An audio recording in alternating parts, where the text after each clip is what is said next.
Rajasthani folk संगीताचा आपल्या सगळ्या संगीतावरती खूपच प्रभाव आहे. पुढचं गीत राजस्थानी फोक संगीतावर आधारित आहे. राजस्थान वाळवंटी प्रदेश असल्यामुळे की काय कुणास ठाऊक, पण तिथे रंगांची खूप उधळण बघायला मिळते.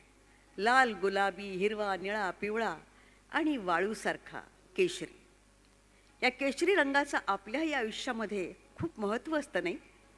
उगवतीचा रंग सूर्याचा रंग केशरी, मावळतीचाही केशरी गुलाबी, वारकऱ्यांची पताका केशरी, त्यागाचा रंग केशरी, समर्पणाचा केशरी, काशी विश्वेश्वराच्या मंदिरावरची ध्वजा केशरी आणि छत्रपती शिवरायांच्या स्वराज्याचा ध्वजही केशरीच.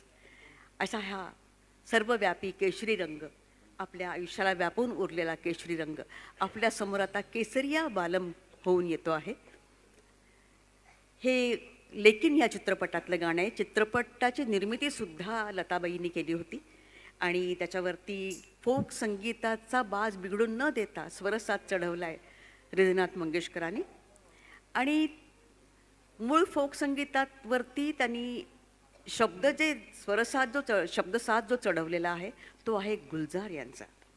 आणि हे गीत आता आपल्यासमोर सादर करते आहे स्वरदा गोडबोले.